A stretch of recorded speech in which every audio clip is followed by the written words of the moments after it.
नमस्कार दोस्तों, मैं अक्षय कुमार फ्रॉम बांका बिहार स्वागत करता हूं आप सबों का हमारे अपने YouTube channel mission board exam में। दोस्तों, यदि आप हमारे चैनल पर नए हैं तो प्लीज़ इस चैनल को सब्सक्राइब कर लें, क्योंकि मैं इस चैनल पर बिहार बोर्ड क्लास 10th से रिलेटेड सारे सब्जेक्ट के कोर्स फ्री में प्रोवाइड कराता हूं, ऑनलाइन पढ़ाई कराता हूं। और यदि आप पहले से हमारे चैनल को सब्सक्राइब कर लिए हैं तो उसके लिए बहुत बहुत धन्यवाद। बाकी दोस्तों, आपको पता होगा कि पिछली वीडियो में हम लोग विष के दांत जो नलिन बिलोचन शर्मा द्वारा एक लिखित एक व्यंग्यात्मक कहानी है, उसके अभ्यास प्रश्नोत्तर कवर कर रहे थे। आज इस वीडियो में बाकी जो बचे अभ्यास प्रश्नोत्तर थे, शायद 3 प्रश्नों के उत्तर हम लोग कवर कर चुके थे। आज हम लोग चौथा जो है उसको कवर करेंगे और उसके आगे भी कवर करेंगे। तो आप वीडियो में अंत तक बने रहें और जब भी समय मिले आप वीडियो पूरा देखिएगा, तो ही आपको बेनिफिट्स इसके मिल पाएंगे। तो चलिए शुरू करते हैं।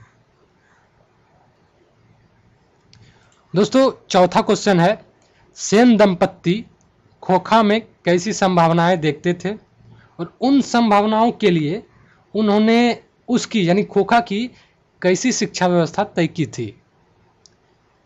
यानी अपने माता पिता, खोखा के जो माता पिता थे वो खोखा में कैसी संभावनाएं देखते थे और उन संभावनाओं के लिए उनके माता पिता ने अपने पुत्रों के लिए यानी खोखा के लिए शिक्षा व्यवस्था जो तय की थी कैसी की थी। तो चलिए देख लेते हैं। सेन दंपत्ति यानी खोखा के माता पिता खोखा में इंजीनियर बनने की संभावना देखते थे और वे उसे बिजनेसमैन इंजीनियर बनाना चाहते थे। इन संभावनाओं के लिए उन्होंने कारखाने के बढ़ई मिस्त्री को घर पर बुलाकर उसे कुछ ठोक पीट कर खोखा को ट्रेंड करने का इंतजाम किया था।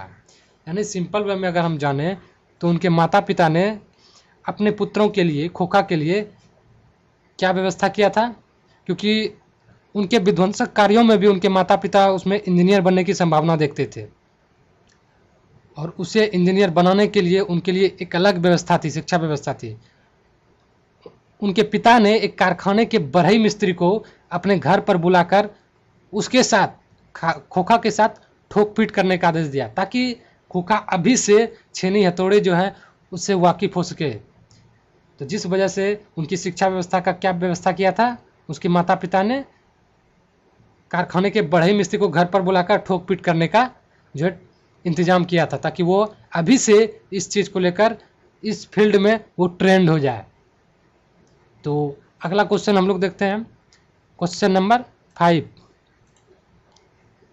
निम्नलिखित पंक्तियों की सो प्रसंग व्याख्या करें। यानी व्याख्या करने वाले क्वेश्चन आ चुके हैं, तो देख लेते हैं। पहला क्वेश्चन है, लड़कियां क्या है? कठपुतलियां हैं और उनके माता पिता को इस बात पर गर्व है। लड़कियां क्या है? कठपुतलियां हैं और उनके माता पिता को इस बात पर गर्व है। तो इसका सो प्रसंग व्याख्या करने के लिए कहता है, तो देख लेते हैं एक बार आंसर। प्रस्तुत पंक्ति हमारी पाठ्यपुस्तक गोधुली के विष के दांत शीर्षक पाठ से ली गई है। इसे नलिन बिलोचन शर्मा जी ने लिखा है। इस पंक्ति के द्वारा लेखक ने सेन साहब की बेटी के प्रति भेदभावपूर्ण व्यवहार पर व्यंग किया है। वे कहते हैं कि बेटी को वो इतने कड़े अनुशासन में रखते थे कि वे अपने मन से कुछ भी नहीं कर पाते थी।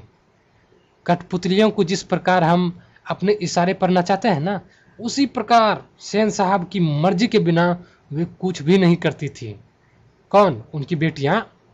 जब वे हंसने कहते तो हंसती, जब खेलने कहते तो खेलती। उसे तो जोर से हंसने की भी मनाही थी। तो एक बार फिर से देख लेते हैं कि ये पंक्तियां जो है दरअसल विष के दांत जो है नलिन बिलोचन शर्मा द्वारा लिखित है, उसी से लिया गया है। थोड़ा सा ये इंट्रोडक्शन है। विष के दांत प्रस्तुत पंक्ति हमारी पाठ्यपुस्तक गोधुली के विष के दांत शीर्षक पाठ से ली गई है। इसे नलिन बिलोचन शर्मा जी ने लिखा है। ये 2 लाइन आपको हर एक जहाँ भी सो प्रसंग व्याख्या करने का है तो आप ये 2 लाइन आपको लिखना होगा। उसके बाद लिखना होगा कि इस पंक्ति के माध्यम से लेखक क्या बताना चाह रहा है। तो इस पंक्ति के माध्यम से लेखक यही बताना चाह रहा है कि सेन साहब की जो बेटियां हैं उसके साथ भेदभावपूर्ण, यानी कि अपने बेटों से अलग तरह का व्यवहार और अपनी बेटियों से अलग तरह का व्यवहार ये कर रहा है कौन, सेन साहब।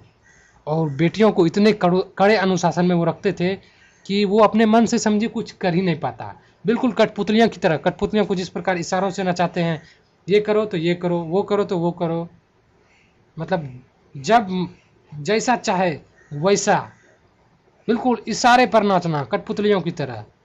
और सेन साहब की मर्जी के बिना वे तो कुछ कर ही नहीं सकती। खासकर उनकी पुत्रियां, जो 5 पुत्रियां थी, जब वे हंसने कहते तो हंसती, जब खेलने कहते तो खेलती, और इसके अलावे उसे जोर से हंसने की भी मनाही थी। तो अगला देखते हैं स्वप्रसंग व्याख्या। ये दूसरा क्वेश्चन है आपका।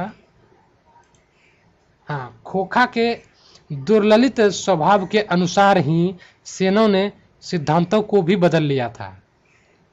खोखा का स्वभाव तो अजीब तरह का था, जिसकी वजह से सेन साहब ने अपने सिद्धांत को बदल दिया। अब क्या सिद्धांत बदला था और खोखा ने ऐसा क्या स्वभाव था जिसके वजह से सेन साहब ने अपने सिद्धांतों को बदल लिया, तो उसकी व्याख्या करने के लिए कहता है। तो यही 2 लाइनें आपको इंट्रोडक्शन देनी है कि प्रस्तुत पंक्ति हमारी पाठ्यपुस्तक गोधूली भाग 2 के विष के दांत शीर्षक पाठ से लिया गया है, यह उद्धृत है। इसमें नलिन बिलोचन शर्मा जी ने नलिन बिलोचन शर्मा जी ने लिखा है। इस पंक्ति के द्वारा लेखक ने सेन साहब के बेटे के प्रति बदलते हुए व्यवहार को बताया है कि एक बेटा जो है उसका, बहुत प्यारा बेटा जो बुढ़ारी पर जन्म लिया था, उसी के प्रति जो है बदलते हुए व्यवहार को बताया है। क्योंकि बेटे को एक अलग ढंग से प्यार मोहब्बत मिलता था, जबकि बेटियों को अलग ढंग से। बेटियों के लिए अलग शिक्षा व्यवस्था थी, तो बेटों के लिए अलग शिक्षा व्यवस्था थी। किनके घर में? सेन साहब के घर में। तो वही जो व्यवहार था बेटा और बेटियों के बीच, उसी को उजागर कर रहा है लेखक महोदय ने। क्योंकि उन्हें बेटा जो है बुढ़ापे में हुआ था, इसलिए वे बेटा को बहुत प्यार करते थे। प्यार के कारण वह बिगड़ भी गया था, क्योंकि ज़्यादा लाड़ प्यार तो बेटों को बिगाड़ता ही है, ये स्वाभाविक है। सेन साहब उसे सुधारने के बजाय उसके दुर्गुणों को, भविष्य में उसमें इंजीनियर बनने की संभावना को देखते थे। उन्होंने अच्छे पिता का धर्म नहीं निभाया। वो ऐसे ऐसे विध्वंसक कार्य करता था, लेकिन फिर भी उसके पिता जो है सेन साहब, उसमें इंजीनियर बनने की संभावना देखते थे। इसमें तो इंजीनियर बनने का गुण है, ऐसा ऐसा तो इंजीनियर नहीं कर सकता है। सोचिए, उसे बचपन से इंजीनियर बनाने के लिए उन्होंने एक शिक्षा की बजाय कारखाने के बढ़ई मिस्त्री को नियुक्त कर दिया था।